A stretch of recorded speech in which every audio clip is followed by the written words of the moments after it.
നമസ്കാരം. എല്ലാവർക്കും ഷൈനി വിഷനിലേക്ക് സ്വാഗതം.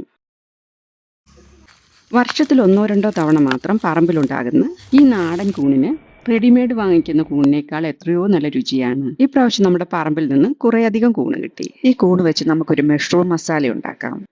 ആദ്യം തന്നെ മഷ്റൂമിന്റെ സ്കിന്നൊക്കെ കളഞ്ഞ് ചെറുതായി കട്ട് ചെയ്തെടുത്തിട്ടുണ്ട്. ഇനി ഇത് കഴുകിയെടുക്കാനായി വലിയൊരു ചീനിച്ചട്ടിയിലോട്ടാക്കി 1 ടീസ്പൂൺ മഞ്ഞൾപ്പൊടി, 1 ടീസ്പൂൺ ഉപ്പൂടെ ചേർത്ത് ഇനി ഈ കൂണ് നികക്കെ വെള്ളം ഒഴിച്ച് 10-15 മിനിറ്റ് മാറ്റി വെക്കാം. സാധാരണ വെള്ളം തന്നെ ഒഴിക്കുന്നത്, ചൂടുവെള്ളമൊന്നുമല്ല. ഇതിൽ ഉപ്പിട്ടിട്ടുള്ളത് കൊണ്ട് ഇതിലെന്തെങ്കിലും പുഴുക്കൾ വല്ലതും ഉണ്ടെങ്കിൽ നശിച്ചു പോയിക്കോളും. ഇതിലെന്തെങ്കിലും വിഷാംശം ഉണ്ടെങ്കിൽ പോകാനായിട്ട് മഞ്ഞൾ സഹായിക്കും.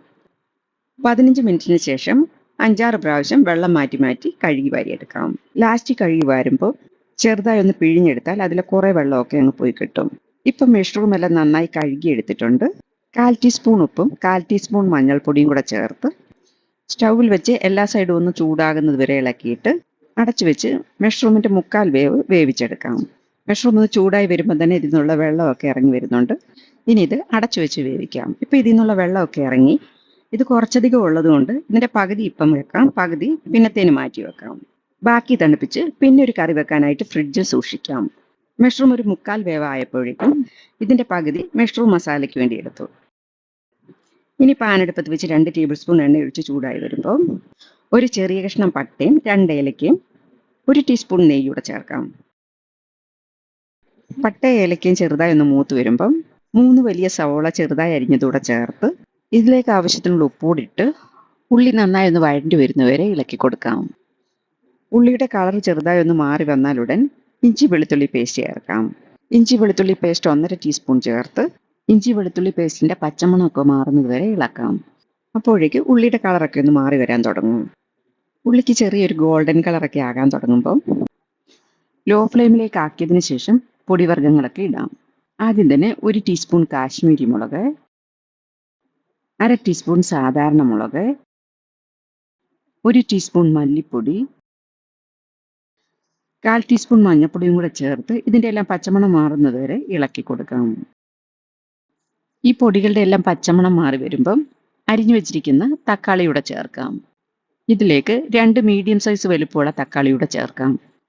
പിന്നെ ഇത് നന്നായിട്ടൊന്ന് വഴറ്റി ലോ ഫ്ലെയിമിലോട്ടാക്കിയിട്ട് കുറച്ച് നേരം ഒന്ന് അടച്ചു വെക്കാം. ഈ ആവിയിൽ കിടന്ന് തക്കാളി വെന്തോളും. അല്ലാന്നുണ്ടെങ്കിൽ 1/4 കപ്പ് വെള്ളം കൂടി ഒഴിച്ചിട്ട് വേവിച്ചാലും മതി. ഇപ്പം തക്കാളി അലിഞ്ഞ് മസാലയായിട്ട് ചേർന്നിട്ടുണ്ട്. ഇനി ഇതിലേക്ക് തൈര് ചേർത്ത് കൊടുക്കാം. അധികം പുളിയില്ലാത്ത 1/4 കപ്പ് തൈര് എടുത്ത് ഇതിലെ കട്ടയൊക്കെ ഉടച്ച് നല്ല സ്മൂത്ത് ആക്കി എടുക്കാം. ഇനി ഉടച്ചെടുത്ത തൈര് ലോ ഫ്ലെയിമിലാക്കിയതിന് ശേഷം തൈര് ഇതിലോട്ട് ഒഴിച്ച് നന്നായി ഒന്ന് ഇളക്കി കൊടുക്കാം. തൈര് 2-3 മിനിറ്റെങ്കിലും മസാലയിൽ കിടന്ന് തൈരിൻ്റെ പച്ചച്ചുവയൊക്കെ മാറുന്നത് വരെ ഇളക്കാം. ഇങ്ങനെ ചെയ്യുമ്പം തൈര് പിരിഞ്ഞൊന്നും വരത്തില്ല, മസാലയുമായി നന്നായി യോജിക്കും. തൈരെടുത്ത പാത്രത്തിൽ കുറച്ച് ചൂടുവെള്ളം ഒഴിച്ച് അതുകൂടി ഇതിലോട്ട് ഒഴിച്ചു കൊടുക്കാം.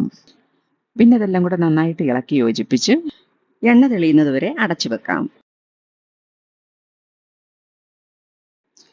ഇപ്പം ഈ മസാലയിൽ എണ്ണയൊക്കെ തെളിഞ്ഞു വന്നിട്ടുണ്ട്. ഇനി ഇതിലേക്ക് വേണ്ടുന്നത് 1/2 ടീസ്പൂൺ കസൂരി മേത്തിയാണ്. കസൂരി മേത്തി ചെറുതായി ഒന്ന് ചൂടാക്കി കൈകൊണ്ടൊന്ന് തിരുമ്മി പൊടിച്ച് ഇതിൽ ചേർക്കാം. കസൂരി മേത്തി ഈ കറിക്ക് ചേർക്കുമ്പോൾ ഈ കറിക്ക് പ്രത്യേക ഒരു രുചിയാണ്. ഇനി ഈ വേവിച്ച് വെച്ചിരിക്കുന്ന മഷ്റൂം കൂടെ ചേർക്കാം. ഈ മഷ്റൂം 1/4 വേവോളം ആയിട്ടുണ്ട്. ഇനി ഈ ഗ്രേവി കിടന്ന് മഷ്റൂം ബാക്കിയും കൂടെ വെന്ത് വരട്ടെ. ഇനി ഈ ചേർക്കുന്നത് കാഷ്യൂനട്ട് പേസ്റ്റാണ്.